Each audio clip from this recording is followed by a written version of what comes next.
네, 우리 집중기도회 시작하면서 우리 찬양인도 하시는 우리 김민성 목사님과 또 우리 반주자들, 세션들, 또 싱어들, 방송실 너무 고맙습니다. 너무 은혜로운 것 같아요. 그죠?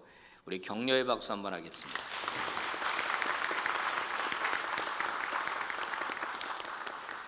저는 이 얼마나 과연 우리 교우들이 이 집중 기도에 나오실까 궁금했습니다. 그래서 어제 통계를 좀 내봤어요. 그래서 새벽에 5시 여러분 나오시고 그다음에 아침 9시 반, 저녁 9시 반 이렇게 했는데 400명 넘는 교우들이 이제 참석을 했더라고요.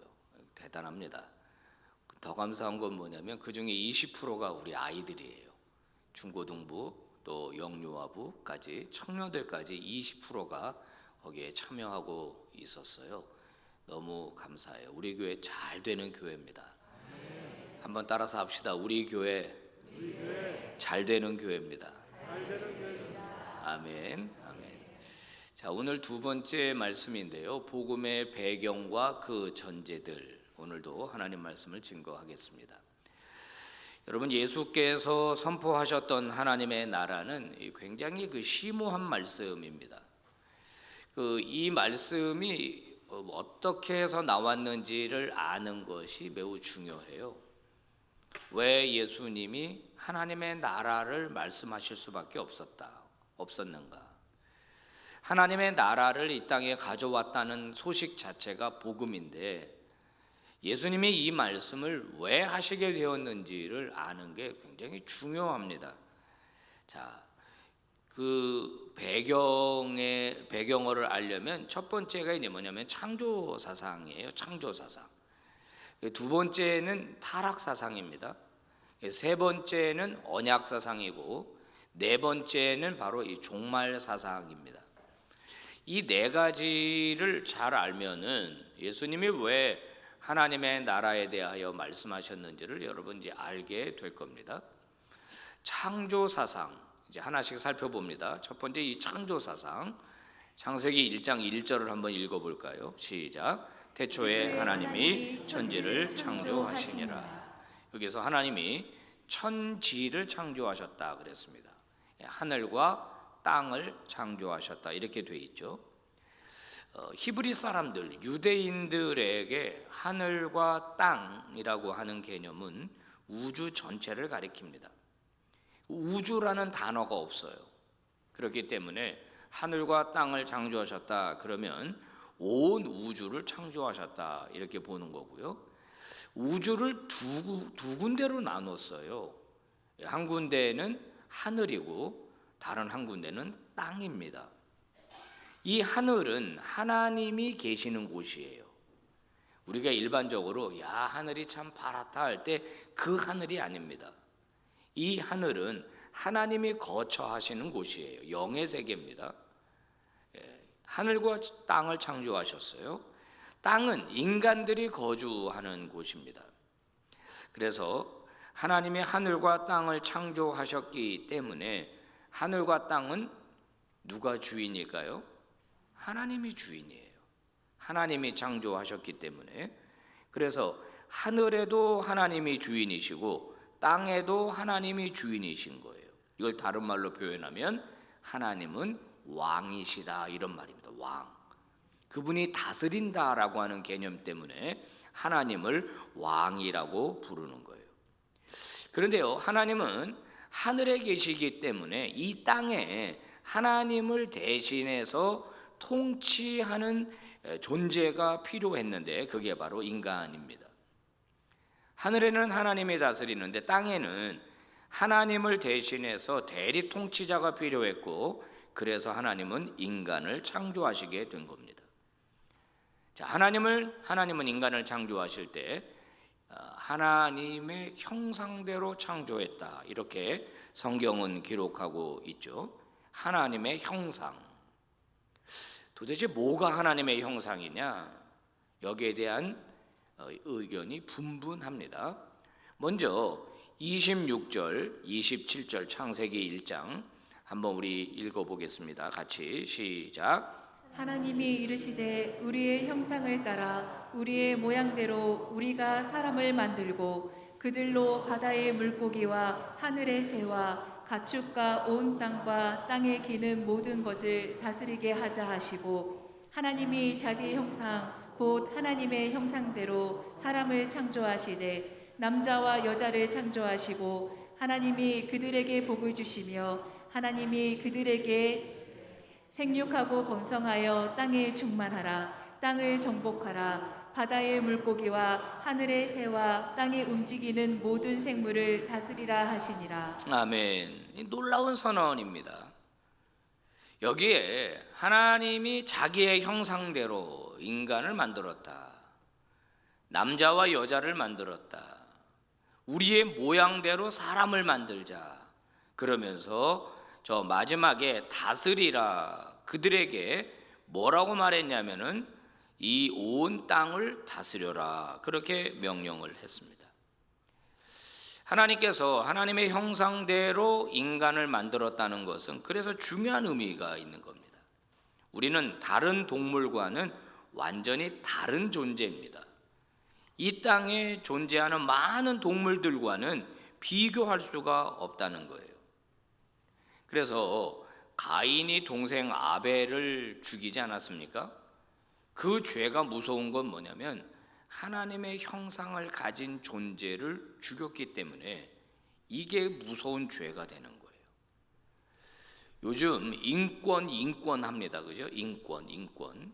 여러분, 인권의 성경적 근거가 여기서 나오는 거예요.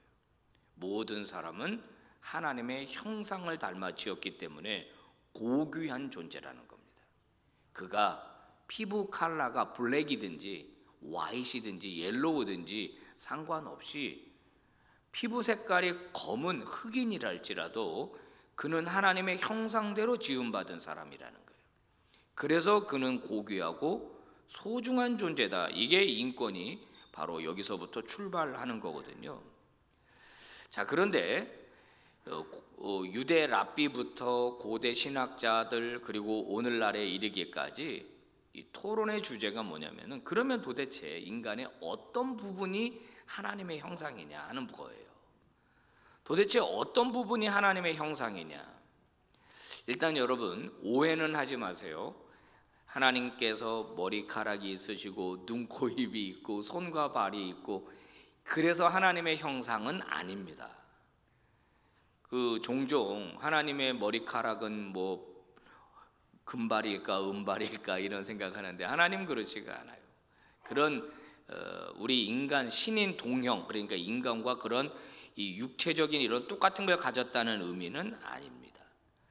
먼저 우리가 하나님의 형상대로 지음받았다라고 할 때는 우리 인간의 영혼을 가리킨다는 거예요. 영혼.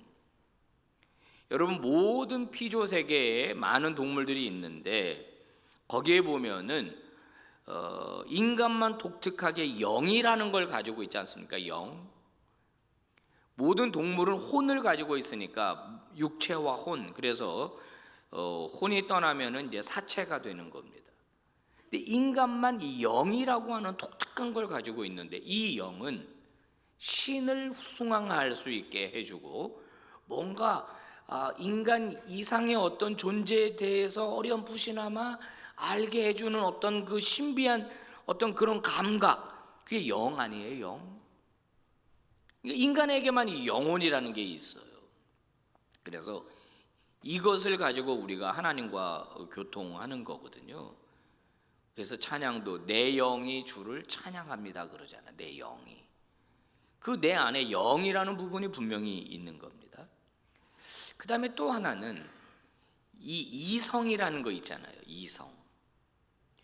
이것이 다른 동물에게는 없어요. 어떤 동물에게도 없습니다. 인간만 있는 겁니다. 그래서 이게 하나님의 형상이다 이렇게 주장하기도 합니다. 또 하나는 하나님과 이 커뮤니케이션, 하나님과 관계한다라는 거거든요. 우리가 지금 이 새벽에 와서 하나님을 예배하잖아요. 이 동물은 인간밖에는 없어요. 하나님과 관계성을 가질 수 있는 유일한 피조물. 그래서 이게 하나님의 형상이다 이렇게 말하는 거예요. 또 하나는 말하는 능력입니다. 말. 여러분, 인간만 이 말을 해요. 말. 어떤 동물도 말을 하지 않습니다. 물론 의사 표현들은 자기들끼리 하지만은 이 말하는 능력은 이건 대단한 거거든요. 이게 하나님의 형상이다 이렇게 말하기도 해요. 근데 결국은 뭐냐면 이 모든 것을 다 통전적으로 하나로 묶었을 적에 이 모습 전체가 바로 하나님의 형상이다 이렇게 볼 수가 있는 겁니다. 어쨌든 인간은 하나님이 만드신 동물 중에 가장 독특하고 다른 것과는 차별화된 그런 특별한 동물, 하나님의 형상을 닮아 만든 하나님의 피조물이라는 겁니다. 이게 이제 창조 사상이에요. 그래서 하나님은 하나님의 형상을 지닌 인간을 만들어서 그 인간으로 하여금 이 세상을 다스리도록 통치하도록 하셨다는 겁니다. 하나님의 통치 권한이 인간에게 위임이 되었다는 거예요. 그러면 저 인간은 어떻게 살아야 할까요?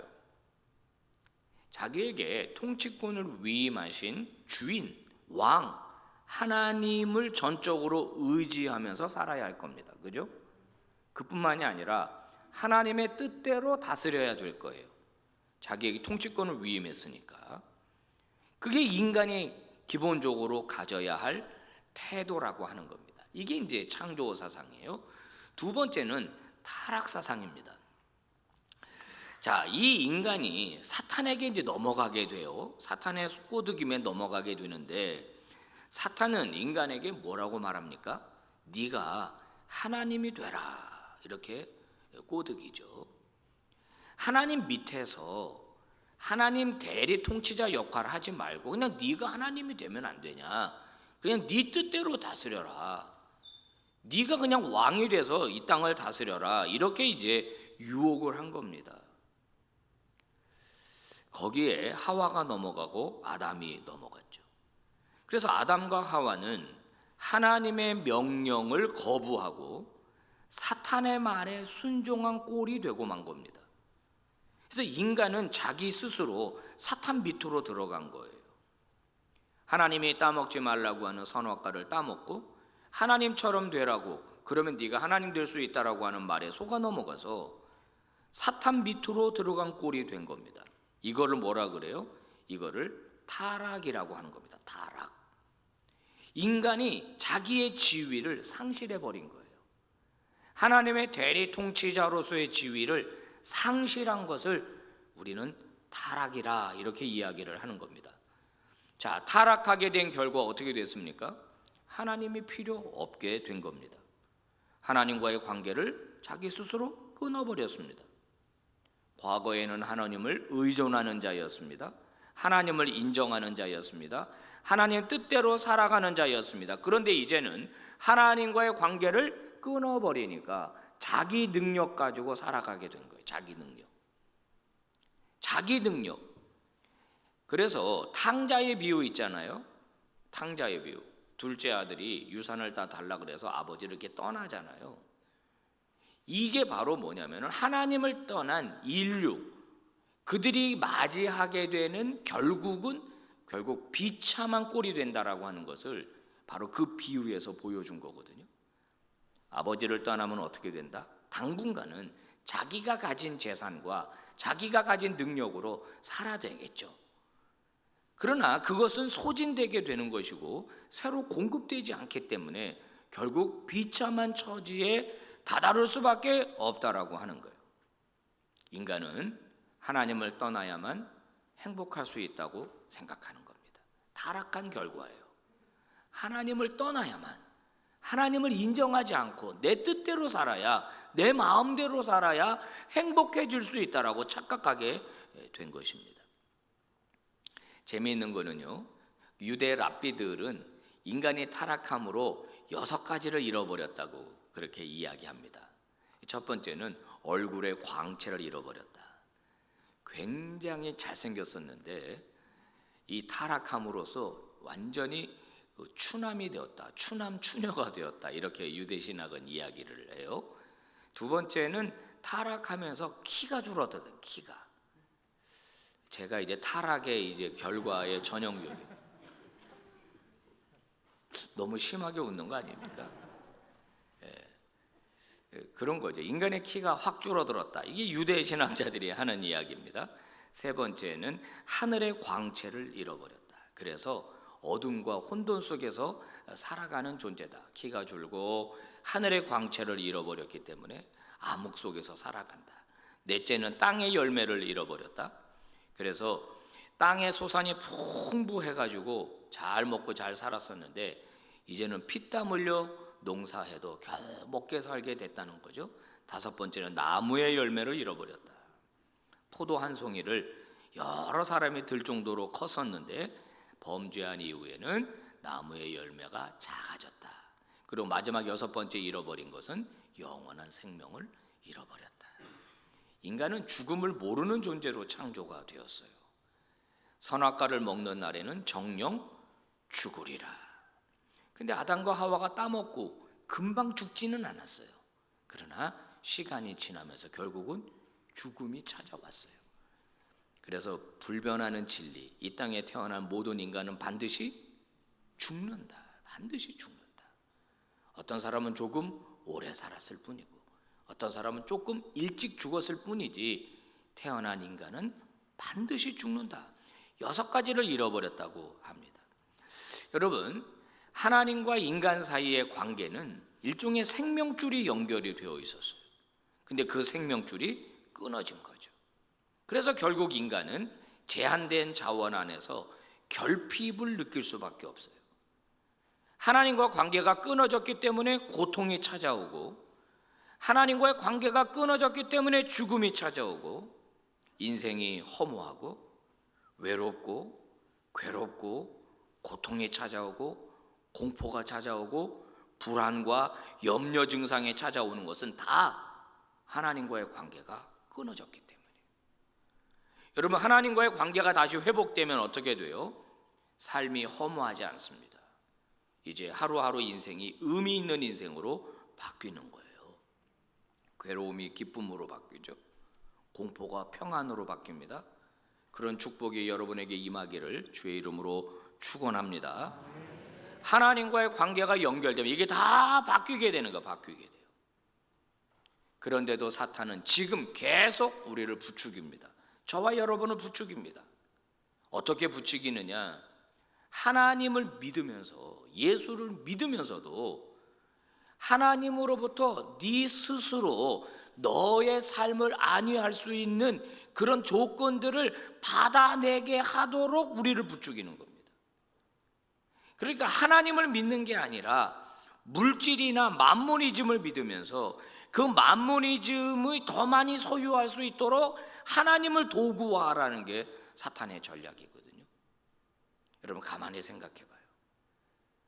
하나님과의 관계를 다시 의지하고 연결하고 하나님의 영광을 위하여 살아야 되는데 자꾸 자기의 무엇인가를 더 획득함으로 자기 스스로 자기의 행복을 담보하게 만드는 이런 것들이 사탄의 부추김이라는 거예요. 그 결과는 허무밖에는 없어요. 예수를 잘못 믿는 사람들이 그겁니다. 예수 믿어도 별거 없네, 이렇게 하는 거예요. 예수 믿어도 병이 안 낫네. 실제로 제가 목회하면서 상담해 본 몇몇 분들은요, 그런 분들이 있더라고요.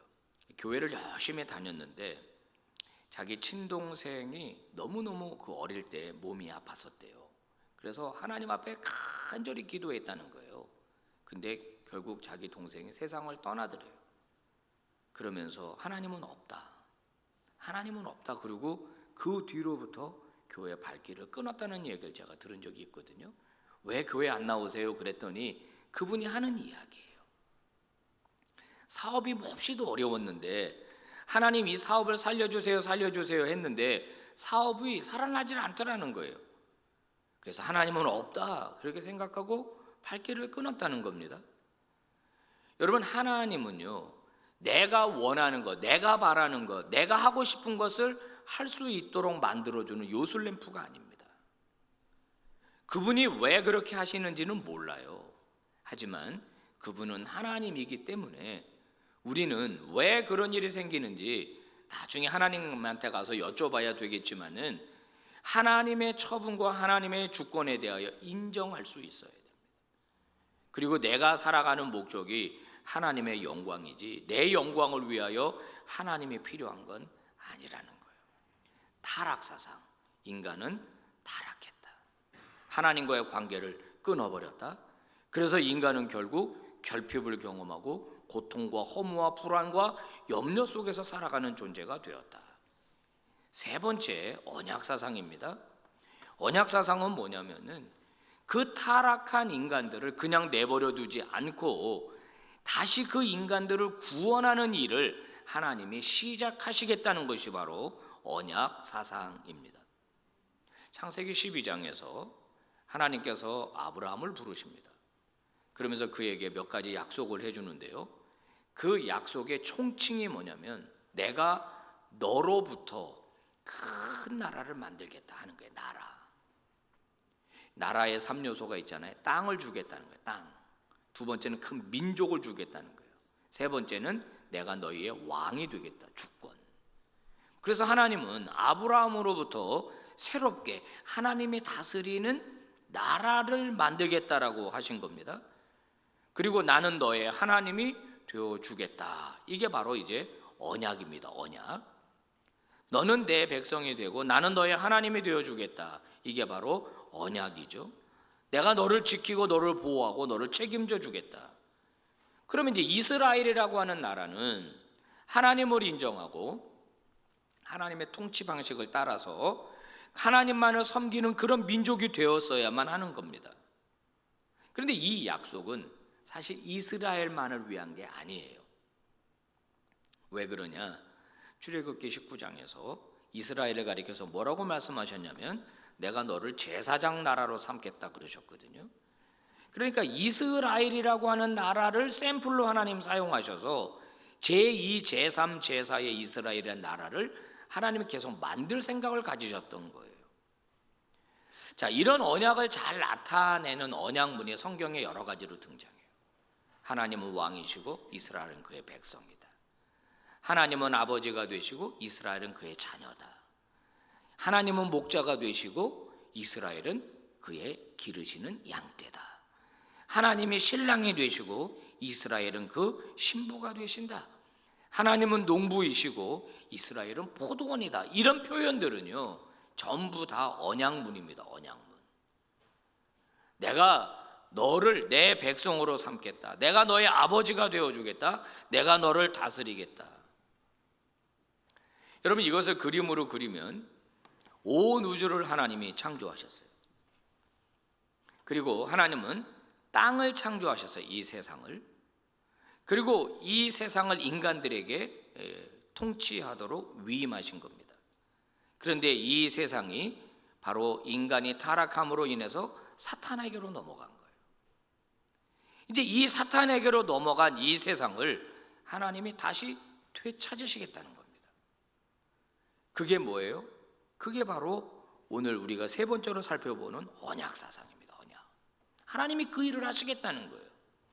우리가 잘 아는 요한복음 3장 16절 말씀이죠. 한번 봉독해 봅니다. 시작. 하나님이 세상을 이처럼 사랑하사 독생자를 주셨으니 이는 그를 믿는 자마다 멸망하지 않고 영생을 얻게 하려 하심이라. 아멘. 하나님이 세상을 버리지 않으셨다는 거예요.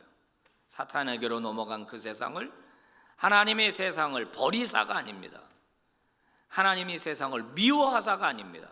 사탄에게 넘어갔기 때문에 나는 버려버릴 거다. 나는 그 세상을 미워한다가 아니라 여전히 그 세상을 내가 사랑한다. 사탄에게로 넘어간 인류가 당하는 저 엄청난 죽음의 공포와 염려, 걱정, 근심, 허무, 불안 속에 쌓여 살아가는 결핍 속에 살아가는 저 인간들을 내가 다시 구원하겠다. 바로 이 일을 시작하겠다라고 하는 것이 바로 언약사상이라고 하는 거예요. 마지막 종말사상 네 번째를 살펴봅니다. 자, 이 구약의 역사를 우리가 살펴보면은 이 구약 성경 창세기부터 말라기까지 쭉 역사를 공부해 보면은 뭘 느낄 수 있냐면 이스라엘이라고 하는 나라가 하나님의 뜻대로 하나님의 통치를 받아들이질 않습니다. 하나님의 통치를 받아들여서 샘플 나라가 되어야 할 이스라엘이 그렇게 못 되고 있어요. 오히려 하나님으로부터 점점점 멀어지고 있습니다. 그래서 하나님이 그들을 돌이키기 위해서 바로 다윗 왕조를 사용하는 겁니다. 다윗. 그래서 나단이라고 하는 선지자를 통해서 사무엘하 7장에서 하나님께서 무슨 예언의 말씀을 주시냐면은 나단을 통해서, 이거를 나단의 신탁이라 그래요. 신탁. 나단의 신적 예언이다, 이런 말입니다. 자, 사무엘하 7장 12절부터 14절 상반절까지의 말씀인데요. 같이 한번 우리 봉독해 볼게요. 시작. 너의 생애가 다하여서 내가 너의 조상들과 함께 묻히면 내가 내 몸에서 나올 자식을 후계자로 세워서 그의 나라를 튼튼하게 하겠다. 자, 여기만 보면은 다윗에게 하는 겁니다. 말하는 겁니다. 이제 너가 생애가 다해서 너가 이제 죽으면은 네 후손들 있잖아, 네 자식들, 그들을 통해서 내가 이 나라를 튼튼하게 하겠다. 다윗이 하나님 마음에 합한 왕이었거든요. 다윗은 하나님의 뜻대로 나라를 다스리려고 했던 유일한 왕이었거든요. 그러니까 하나님 뭐라고 말하냐면은 네 자식들을 후계자로 세워가지고 내가 이 나라를 튼튼하게 하겠다. 또 읽어봅니다. 시작. 바로 그가 나의 이름을 드러내려고 집을 지을 것이며 나는 그의 나라의 왕위를 영원토록 튼튼하게 하여 주겠다. 나는 그의 아버지가 되고 그는 나의 아들이 될 것이다. 자, 다윗이 이제 성전을 짓겠다라고 했을 때 하나님이 거부하면서 주신 이제 말씀이거든요. 그러니까 네가 내 집을 지을 건 아니고 네 후손이 집을 지을 것이기는 한데 내가 영원토록 왕위를 튼튼하게 해 주겠다. 그러면서 이 맨 마지막에 두 줄입니다. 저 말씀. 나는 그의 아버지가 되고 그는 나의 아들이 될 것이다. 이 다윗의 후손을 말하는 거예요. 다윗의 후손. 1차적인 의미는 솔로몬입니다. 솔로몬이 성전을 지었으니까. 그런데 그 후손에게 나는 아버지가 되어주겠다라는 말씀을 하시는 거예요. 다윗의 후손들을 하나님의 아들로 삼아가지고 그들로 하여금 하나님의 통치를 대행하게 하겠다는 겁니다. 바로 에덴 동산에서 아담과 하와를 세워서 그들로 세상을 통치하게끔 하려고 했던 하나님의 계획이 다윗과 그의 후손들을 통해서 이루어지게 하겠다라고 나단을 통해서 하나님이 예언을 하신 겁니다. 이게 바로 유대인들이 가지고 있었던 메시아 사상이에요. 앞으로 메시아가 올 텐데 그 메시아는 다윗의 후손 중에 올 것이다. 그걸 믿고 있었어요. 예수님이 나귀를 타고 예루살렘 성에 입성하셨을 적에 수많은 사람이 종려나무 가지를 꺾고 흔들면서 뭐라고 말했죠? 호산나 호산나 다윗의 자손으로 오시는 이요. 이걸 다 가지고 있었어요. 이 생각을. 아, 메시아가 오기는 올 텐데 다윗의 후손 중에 올 것이다. 이거를 알고 있었던 거예요. 여러분, 마태복음 1장에 긴 족보 얘기가 나옵니다. 그죠? 아브라함이 이삭을 낳고 이삭이 야곱을 낳고 쭉 나오잖아요. 그래서 예수 처음 믿은 사람은 성경을 읽으려고 마태복음을 딱 펼쳤는데 낳고 그러니까 산부인과 행전도 아니고 이게 뭐냐. 근데 그 족보가 뭘 말해주는 거예요? 결국 아까 제가 말씀드린 언약 사상의 시작이 아브라함이고, 아브라함부터 하나님이 인류를 구원하겠다는 계획을 세우셨고, 그 다음에 그 아브라함의 후손 중에 누가 나와요? 다윗이 나오는 거예요. 그리고 그 다윗의 후손에서 누가 나와요? 예수가 나오잖아요. 그러니까 그 긴 족보를 통해서 뭘 말해주는 거예요? 제가 지금 설명한 창조사상, 타락사상, 언약사상, 이게 이 족보에 다 나오는 거예요. 결국 다윗의 후손으로 메시아가 오겠다라고 하는 그것이 현실이 됐고 실현이 됐고, 그분이 누구다? 예수다. 그거를 마태복음을 기록한 마태가 이야기하고 싶었던 거예요. 족보를 쭉 기록하면서. 메시아가 오면 어떤 일을 하시느냐?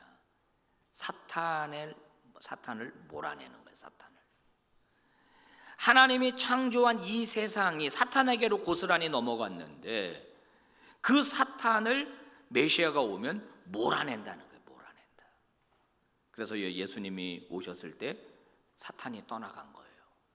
사탄에게 사로잡혔던 그래서 눈 멀고 귀 멀고 이렇게 귀신 들렸던 사람들이 사탄이 떠나가니까 그들이 온전해지잖아요. 그러니까 병 낫는 게 목적이 아니라 사탄이 떠나가면 온전해진다라는 걸 보여주기 위해서 예수님이 그렇게 하신 거거든요. 예수님이 제자들을 파송하시면서 나중에 선교 보고를 받을 때 뭐라 그러죠?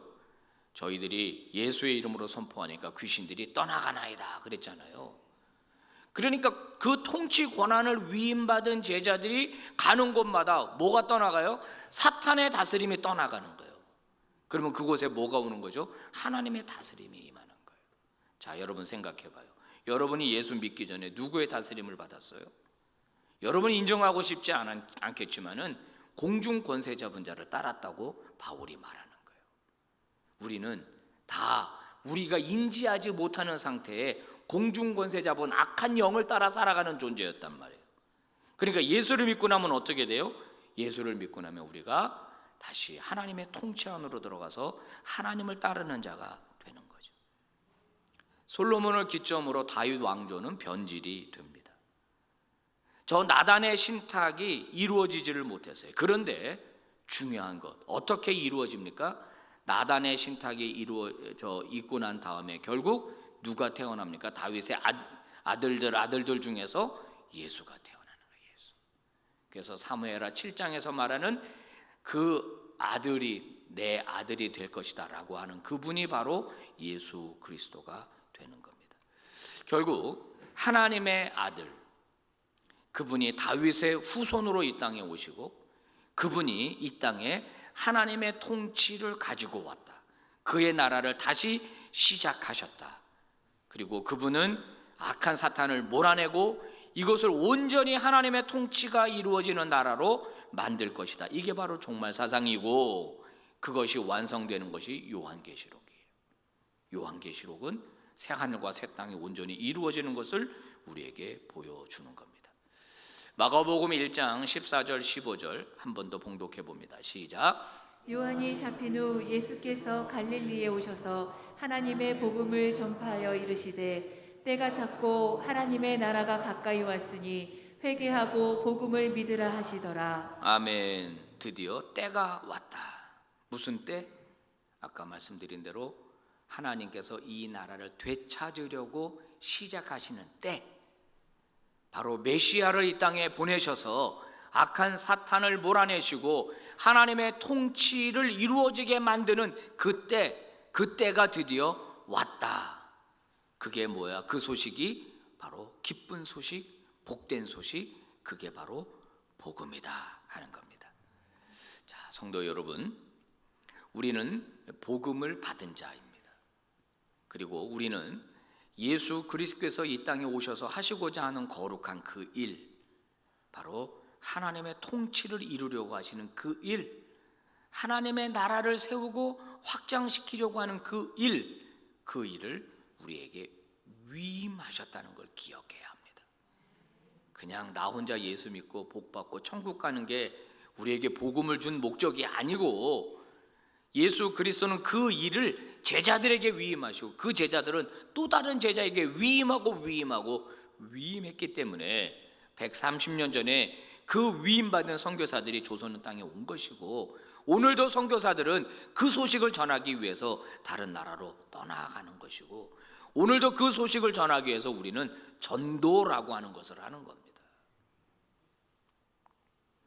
저와 여러분이 복음에 합당한 그리스도인이 먼저 되실 수 있기를 축복하고요, 여러분의 삶의 영역에 악한 사탄은 계속해서 하나님의 통치를 거부하도록 유혹할 겁니다. 어떤 영역에선 하나님의 다스림을 받지 말아라. 그러나 저와 여러분은 하나님의 통치 안으로 깊숙이 들어와서 하나님의 나라를 먼저 우리가 충분히 경험하고 그 나라를 이웃에게 온 열방에게 알리는 믿음의 종들 되시기를 주의 이름으로 축복합니다. 기도하겠습니다. 하나님 아버지 감사합니다. 오늘도 말씀 깨닫게 하시니 진심으로 감사를 드립니다. 아버지, 오늘도 귀한 예물 드린 성도들이 여기에 있습니다. 감사하며 예물 드렸습니다. 신년 기도 제목을 세우며 아버지 앞에 예물을 드렸습니다. 기쁘게 받아 주시옵시고 아버지, 기도하는 제목마다 응답해 주시고 하나님의 선한 뜻을 이루게 하여 주시옵소서. 예수님 이름으로 기도 올리옵나이다. 아멘. 이제 여러분 개인적으로 기도하시기를 바랍니다. 계속 가지고 온 신년 기도 제목들, 또 말씀 받고 깨달은 것들 붙들고 여러분 뜨겁게 기도하시다가 은혜 가운데 돌아가시기 바랍니다. 예배 마쳤습니다.